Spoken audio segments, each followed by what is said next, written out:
Hi, fourth grade. It is Tuesday, April 7th, in the virtual world anyway. And we're going to talk about noticing poetry. We're going to break down a poem by different layers to help you when you sit down to write a poem. So we're going to look at it like we would look at a car. We know you get in the car and you turn the key and you can drive away. But there's all kinds of things that go into making that car move under the hood. So when you open it up and you're like, well, what are all these parts? And until you learn what they are, you don't really know how to fix it if it were to stop working or to build one. So what we're going to do is we're going to kind of break it apart, similar to how we have, how we have been doing our dissecting poetry exercise. We're just going to do this based on 4 levels. So um, just what I was saying, we are going to focus on various levels that poetry can be speaking to us. Perhaps we can be mindful of the sensory language that's being spoken and understand what it means. So we're going to use a poem. It's a very famous poem by Ezra Pound called In a Station of the Metro. And this is the poem. It is 1 sentence. It is 2 lines, and that's it. So a little bit opposite from what we were talking about yesterday as far as length. This is quite short, and doesn't mean that it has less of a meaning. But today we are not necessarily talking about the meaning of the poem. We are going to talk about the language that is used mechanically. Okay, so like we said, I've got it up here. The apparition of these faces in the crowd, petals on a wet black bough. Okay, so we have a rhyming couplet, crowd and bough, right? So the first thing that we're going to look at of this Ezra Pound poem is sonically, which sonic means sound. We're going to look for sounds and patterns of sounds in the poem. So that means rhyming, it means alliteration, it means accents and syllables, it means consonants, assonance. I don't know why I have alliteration listed there twice. Um, it's bear with me, folks. And repetition of sounds or words or things like that. So it's a way of breaking down a poem just about the sound. Okay. So we, by looking at the apparition of these faces in the crowd, petals on a wet black bough. So black and bough are consonant repetition, which we have learned that that is called alliteration. Right?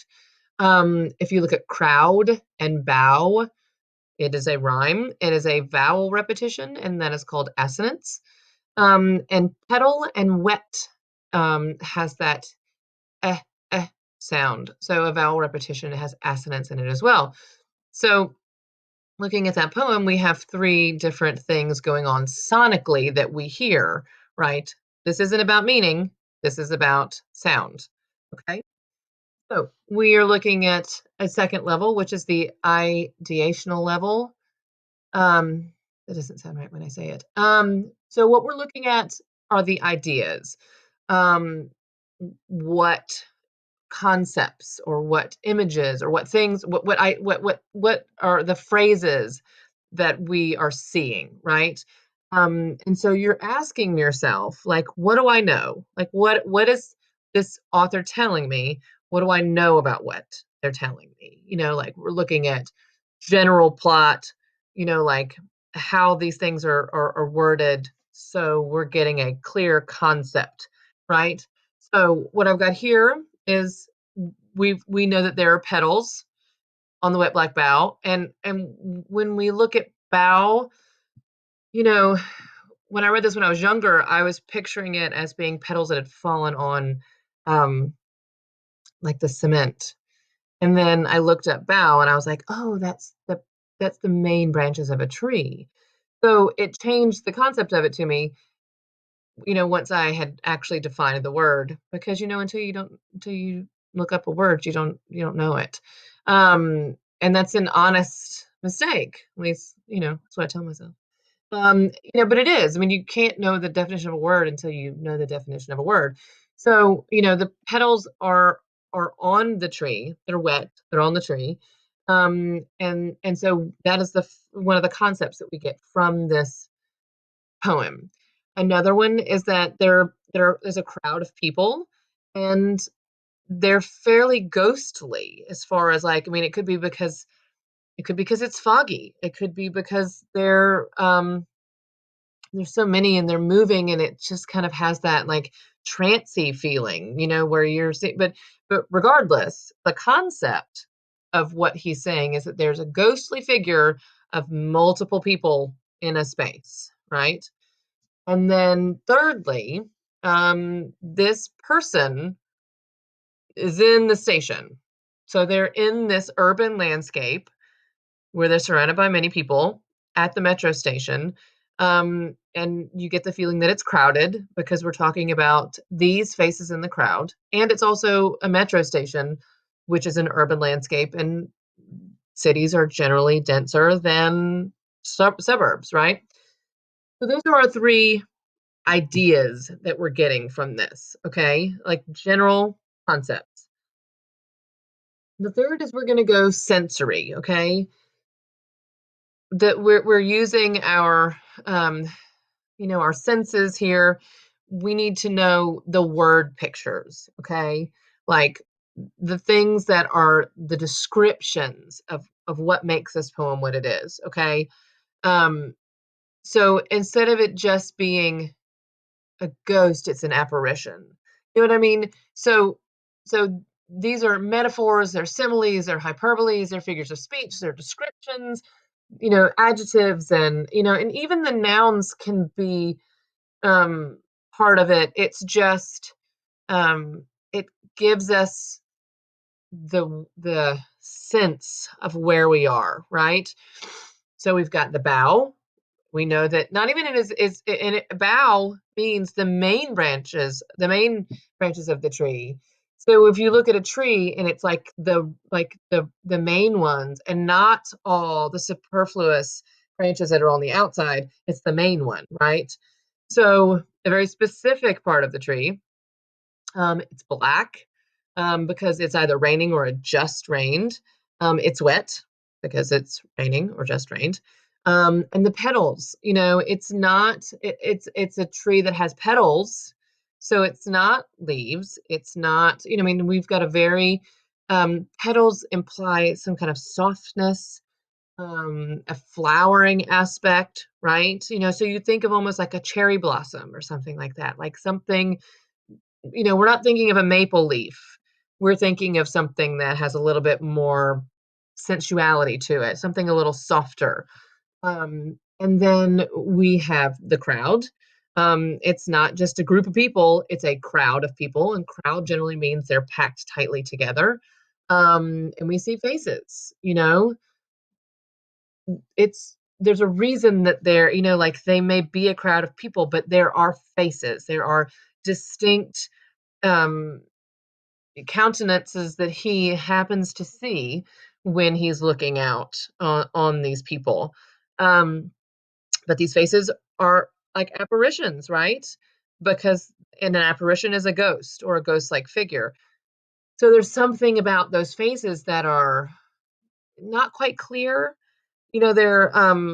They're faces, so we know that they're faces, but there's something kind of foggy, ghostly, something kind of, you know, um, ephemeral. I mean, that's not the right word. But anyway, like we have that sense of it being, I mean, a little bit mysterious, if you will. And then we know that it's the metro station. I mean, the Paris. I mean, we don't know where this poem takes place. If we take it at, I mean, the metro is in Paris, so we because it's called in a station. Um, why am I losing it? Yeah, in the station of the metro. I was making sure I had the stuff right. Um, could it be in the metro, which is the Paris station?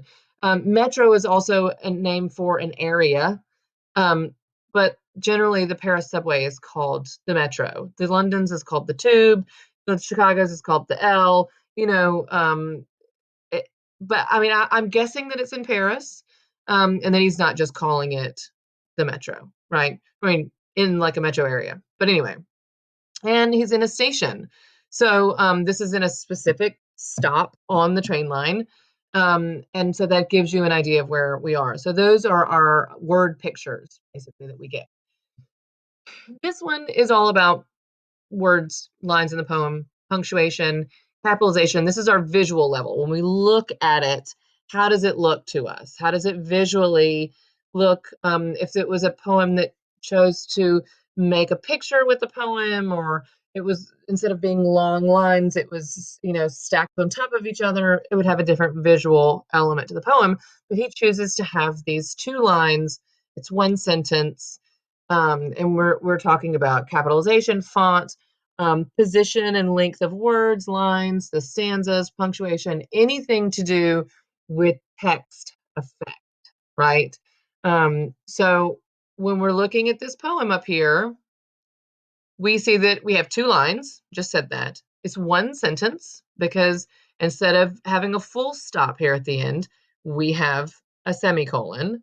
So that means his thought is not quite done, but they do stand alone as petals on a wet black bough. Doesn't quite stand alone, but you know what I'm saying? Like these are two independent thoughts, even though they're one sentence. And if you look at it, the second line is shorter than the first. But it's also kind of punchier too, but that's a sonic thing. But and then if you notice, there's like kind of like three sections in each poem, in each line, like the apparition of these faces and the crowd, petals on a wet black bough.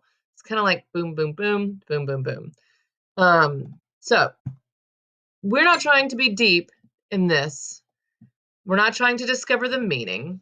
We are purely trying to look at what the language is made up of, right? We're using our analyzing skills to think about it visually, about the ideas and concepts, about the senses, the sensory detail, and about the sound, the sonic element. So those are our four layers that we're kind of unraveling within the poem.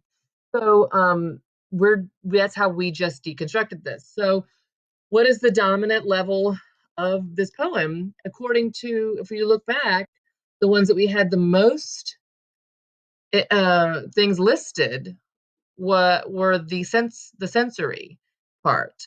So the sensory level, and I found this picture on the public domain, and it other than not having trees, it's kind of how I imagine it, and not having a crowd, I guess, but it has kind of like a wet subway look to it. I liked it. So we want to think about this now from a writer's perspective. Um, how do we write such a small poem that has such a huge impact, right? Um, and that's what your homework is going to be, is that, you're going to write a small poem with a huge impact. So what we're doing here is we're looking at this poem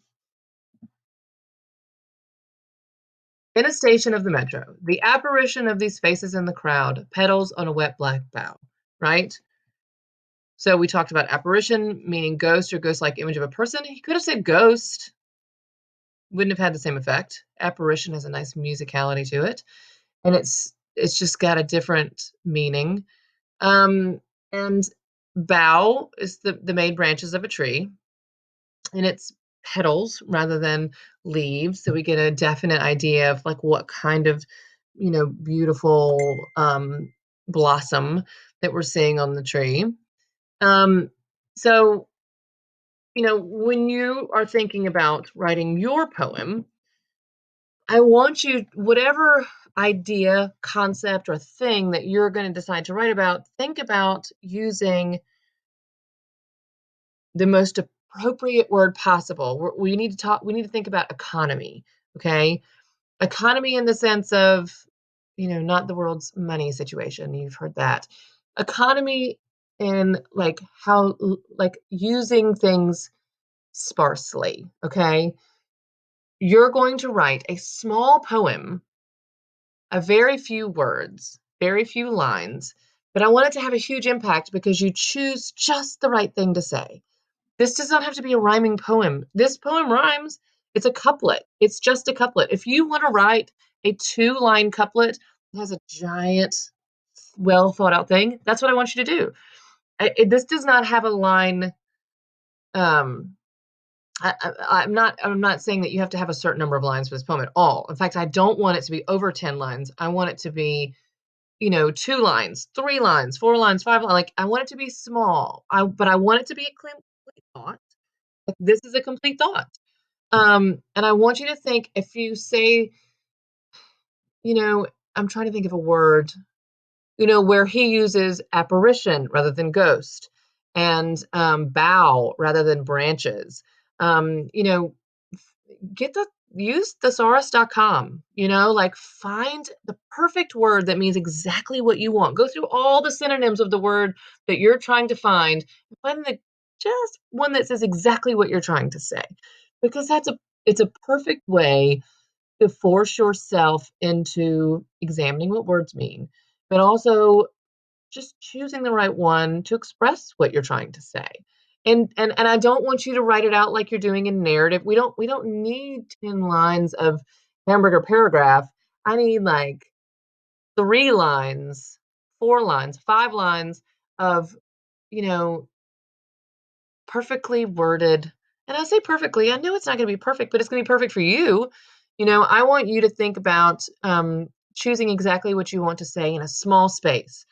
Think about, if you move to New York, you get a brand new apartment, but it's the size of a room. I mean, you have like a room, and you have to figure out how to make the best of your space because you have tons of clothes. Where are you going to put it? So you get an organizer. Like, make use of your space. Like, use the tools that you have and figure out how to make them happen in a small space. Okay. So, one more example before we go. Amy E. Skalansky's, I don't know if I'm saying that correctly, Skalansky's, I believe so. This is called Moon, and it is a 2, 3, 4, 5-line poem. Okay, 8 words. Marvelous opaque orb, nightlight for the world. That's it. That's all. But we know that she's talking about the moon, not just because it's entitled The Moon, but we could kind of gather that from the poem, right? The reason that this is cool is because she's talking about marvelous. Marvelous means causing great wonder, extraordinary. The moon could be considered that, right? Opaque, not able to be seen through, not transparent. So it's this giant thing in the sky. We can't see through it, um, but it's there. The orb means something that is spherical. It's globe. It's a globe, right? So we know that it's not. In this poem, it is not a crescent. It is an orb. It is we are seeing the full moon. And when it is like that, what is she saying? It is the nightlight for the world. It, we know exactly what that metaphor means. So, it's really, she doesn't say a whole lot, but she does, and that's what I want you guys to do. I want you to choose your words carefully. She's choosing to talk about the moon, saying it causes wonder, how it cannot be seen through, and how it's a nightlight for all the human race. So, and she does it in 8 words. It's very musical because of the words that she chooses. We could break it down on a sensory level, on a visual level, on a sonic level, and it's giving you some, like, these images to hang the meaning on. And I want you to think about your poem in terms of images, right? Make it definite because you're putting those images out to us, okay? One of the things that Ezra Pound, and the guy that you will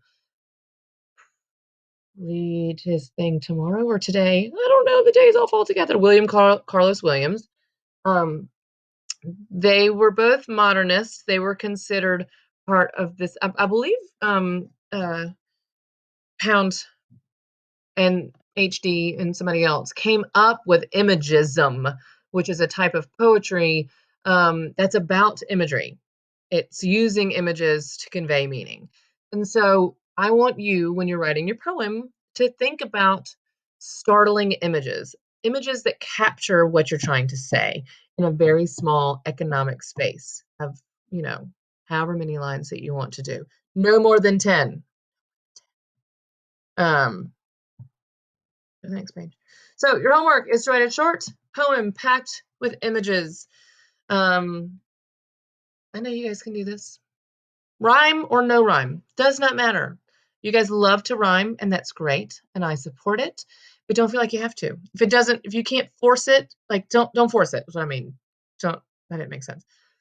Don't feel like you have to force it. I don't want it forced. Rhyme is unnecessary. But if it works out for you and you think that it adds to the poem, rhyme away. I'm all about it. Um, and my works cited. But there was one thing that I wanted to say, if you've made it this far into the video. I hope you have. And I thought I had it in here. Maybe I deleted it. Yeah, it's not in here. Um, I this isn't for school, but I saw something online the other day that someone shared about the time that we live in and what we're doing right now, where everyone has everyone has we're doing this distance learning thing where everybody's staying home. We're not going to church. We're not going to soccer games. We're not going to any kind of sporting event, any kind of anything. Everyone is kind of relegated to their house with their families, or alone, or however they're doing it. And this is kind of you know this will be looked back upon as something um, catastrophic and a little bit revolutionary and very strange. And you guys all, just like I am, are all living through this. And because you guys are such good writers, I would encourage you to write a journal. This isn't for school. This is only if you feel like it, and only if you feel like it would be something that would help you. But I really think that you guys are amazing writers. You've done it all year. It's what we've been doing. And I think that if you were to write down every day or every couple of days how you felt, the things that you were doing, even if it's like I got up, I did my homework, I played video games, I went outside and jumped on the trampoline, I played soccer with my brother, like whatever that you did that day in the backyard, or I'm going stir crazy, I'm super tired of being here. You know, no thought is mundane. And later in your life as an adult, if you were to keep that and look back on it, it would be pretty remarkable that you did it. Um, when I was about 8, I decided to start keeping a journal. And I mean, I think I even had one when I was 5, when I first started writing, because I really, really loved writing and I really loved books. And I mean, I would write like, I am in love with Adam S. He's the greatest kid in the world. I hope he likes me, when I was like, 11. And granted, that is just, now I look at it and I laugh. Um, but keeping a journal of your life is a really great thing to do. But keeping a journal of your life when you're going through something like this, um, is I don't know if you can hear River. She's asking for ice cream. Um, hold on. Anyway, now that my daughter is not here screaming for ice cream at 9:45 in the morning, I just wanted to make a suggestion to you guys that you could keep a journal just for posterity's sake. Um, it's not for your parents, it's not for me, it's not for your friends. It would be for you. The things that you feel, the things that you want to say. Doesn't matter if it's poetry or if it's just you know, narrative writing about your day. So, just a thought. Anyway, I hope everyone has a great day, and I will see y'all tomorrow. And we are going to schedule a Zoom call, or I think I'm going to try to get in with Miss Mabowitz on a Zoom call. Okay, see you guys later.